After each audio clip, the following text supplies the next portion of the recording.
ॐ भूर्भुवः स्वः तत्सवितुर्वरेण्यं भर्गो देवस्य धीमहि धियो यो नः प्रचोदयात् स्वाहा। सबको नमस्ते। बहुत ही महत्वपूर्ण मंत्र अध्ययन कर रहा था। ये पूर्वार्चिक इंद्रम कांडम सामवेदम मंत्र नंबर 136। ओम इमावूत्वा विचक्षते सकाय इंद्र सोमिनः पुष्टावन्तो यथा पशुं स्वाहा। हे इंद्र, हे परम ऐश्वर्यशाली परमात्मा, इमेवु सोमिनः, ये भक्ति रस रूप सोम को परिस्तृत किए हुए सकायः त्वा विचक्षते, ये भक्ति रस रूप सोम को परिस्तृत किए हुए सकायः, हम लोग आपके मित्र उपासक। तो परमात्मा उपासक लोगों को मित्र कहता है। मंत्र में सखाय, परमात्मा कहता है कि तुम मेरे सखा हो अगर तुम उपासक हो।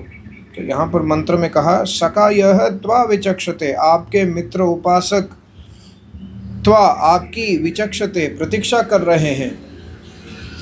कौन उपासक क्या करते हैं इस मंत्र में देखिए। भक्ति रस रूप सोम को परिस्तृत, भक्ति भावना में भक्ति रस रूप सोम, हमारे जो भक्ति से तैयार किए हुए हैं सोम रस, उसको तैयार करके आपके मित्र उपासक है परमात्मा आपके लिए प्रतीक्षा कर रहे हैं। विचक्षते, प्रतीक्षा कर रहे हैं। पुष्टावन्तः यथा पशुम, जैसे एग्जाम्पल कैसा प्रतीक्षा कर रहे हैं, जैसे पशुओं के खाने योग्य परिपुष्ट घास आदि से युक्त पशुपालक, यथा पशुम, जिस प्रकार गाय आदि पशु की प्रतीक्षा करते हैं। जैसे पशुपालक अपने गाय के लिए चारा तैयार करके वेट करते हैं, वैसे हम लोग भी, हमारे चारा जो है हमारे भक्ति है, हमारे भक्ति रस को हम तैयार कर रहे हैं और आपके लिए प्रतीक्षा कर रहे हैं। जैसे गाय आकर उसको घास को खाएं, आप भी आ जाइए, हमारे भक्ति को टेस्ट कीजिए। ये मंत्र का अर्थ है। यहाँ पर भावार्थ देखिए, इसमें उपमा अलंकार है। एग्जाम्पल उपमा दिया है, जैसे पशुओं के खाने योग्य घास आदि को तैयार किए हुए पशुपालक लोग गाय आदि पशु की प्रतीक्षा करते हैं कि वह आकर बक्षय को खाकर उसकी अपेक्षा अधिक मूल्यवान दूध हमें दें, वैसे ही भक्ति रूप सोम रस को तैयार किए हुए उपासक लोग परमात्मा की प्रतीक्षा करते हैं कि वह उनके हृदय स्थान में आकर भक्ति रस का पान करें और उसकी अपेक्षा 1000 गुण मूल्य वाला आनंद रस रूप दूध हमें प्रदान करें। कितना बढ़िया उपमा दिया है। परमात्मा ने खुद बताया। देखिए, ये परमात्मा ने खुद वेदों में ये कहा है कि अगर आप भक्ति भाव से आप अगर उपासक बनेंगे। उपासक कौन है? उपासक जो है, कल मैंने एक वीडियो बनाया था साधक के लक्षण, ये ट्रू साधक फ्रॉम ऋग्वेदा, उसमें जितना याद है मैं बताऊंगा। उसमें कहा है, उस मंत्र में 7वें मंडल में एक मंत्र में, उपासक कौन होता है?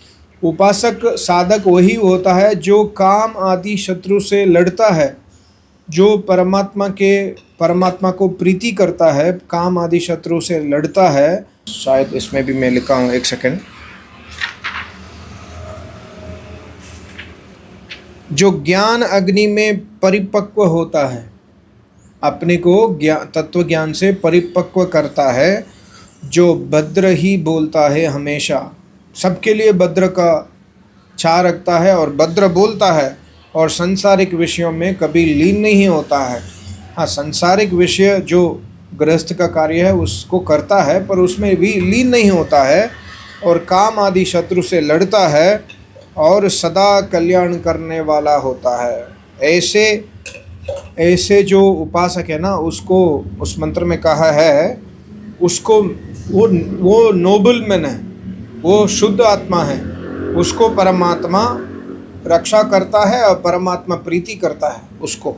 और वो उपासक जो है ना, यहाँ पर सकाय बन गया। परमात्मा के जो भद्र बोलते हैं, जो हमेशा सबको कल्याण करते हैं, जो संसारिक विषय विकार में लीन नहीं होते हैं, जो काम आदि शत्रु से लड़ते हैं और जो ज्ञान अग्नि से परिपक्व होते हैं, उनको सकाय कहा है यहाँ पर इस मंत्र में। देखिए लिंक ऋग्वेद और सामवेद से हमको लिंक करना पड़ता है। जैसे ज्ञान सुना आचार्य से और दूसरे मंत्र पढ़ा है, उससे लिंक करके उपासक कौन है। हम भी उपासक बनने के लिए हमको भी काम आदि शत्रु से लड़ना होगा, हमको भी परमात्मा से प्रीति करना होगा, हमको भी ज्ञान अग्नि में परिपक्व बनना हो, तपस्या करनी पड़ेगी।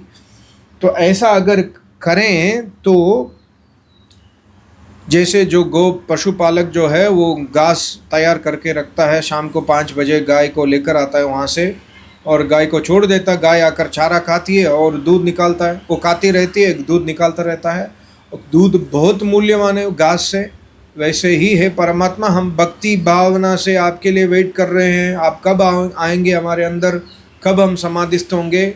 जब परमात्मा अंदर प्रकट होगा तो परमात्मा क्या देगा, 1000 गुण मूल्य वाला आनंद रस रूप हमें प्रदान करेगा। हमें मतलब जो उपासक, अगर हम उपासक नहीं है, मैं उपासक नहीं हूँ, मैं सिर्फ बोल रहा हूँ, तो मुझे कोई आनंद नहीं देगा परमात्मा।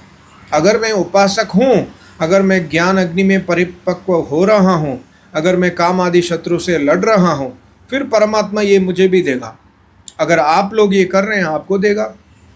तो ये मंत्र है सामवेद 136।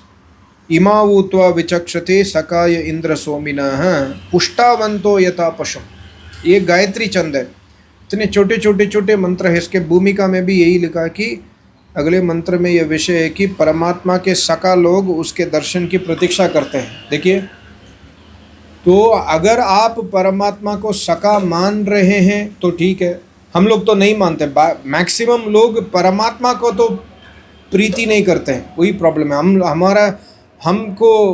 हमारा जो प्रिय है वो हमारे मित्र है, कोई और है, हमारे पत्नी या पति या बच्चा बेटा बेटी जो भी है वो हमारे लिए प्रिय है। परमात्मा हमारे लिए प्रिय नहीं है, इसलिए हम धार्मिक कार्य नहीं करते हैं। जो कोई भी उपासक है वो उपासक तभी बन सकता है जब वो धार्मिक कार्य करेगा। तो ये मंत्र है वो जो ऋग्वेद मंत्र था 7/18/7, 7th मंडल 18th सूक्ता 7th मंत्र। और उसमें परमात्मा खुद कह रहे हैं कि अगर आप उपासक साधक बनोगे कि मैं खुद ही आपके रक्षा के लिए, आपके जो काम आदि शत्रु है, आप ट्राई कर रहे हैं कि काम को कंट्रोल करें, क्रोध को कंट्रोल करें, मोह को कंट्रोल करें। अगर आप कर रहे हैं और परोपकारी हैं और भद्र बोलने वाले हैं और ज्ञान अग्नि में आप अपने आप को तपस्या से परिपक्व कर रहे हैं, तो परमात्मा उस मंत्र में कह रहे हैं कि मैं खुद आपको, आपके जो शत्रु है उससे मैं खुद आपको जिताता हूँ। ये परमात्मा के वचन है। सामवेद मंत्र 136 और ऋग्वेद मंत्र 7, 18, 7। आई होप हम सबको इसके लिए कोशिश करना है कि उपासक बनने के, उपासक अगर बन जाएं तो परमात्मा की प्रतीक्षा है और किसी का प्रतीक्षा नहीं है। मेरे आचार्य ने 4-5 दिन पहले उन्होंने कहा कि जब मैं तपस्या कर रहा था, मेरा सिर्फ एक ही टारगेट है, मेरा टारगेट परमात्मा है। मैं परमात्मा को रिझाने के लिए काम करता हूँ, आप लोग दुनिया को रिझाने के लिए काम करते हैं। और मैं हमेशा परमात्मा के लिए ही काम किया। अभी भी, आज भी जो प्रचार कर रहा हूँ, जो वेद मंत्र बोल रहा हूँ, यज्ञ कर रहा हूँ, ये परमात्मा को रिझाने के लिए कर रहा हूँ, अपने लिए नहीं है। और दुनिया के लिए नहीं है।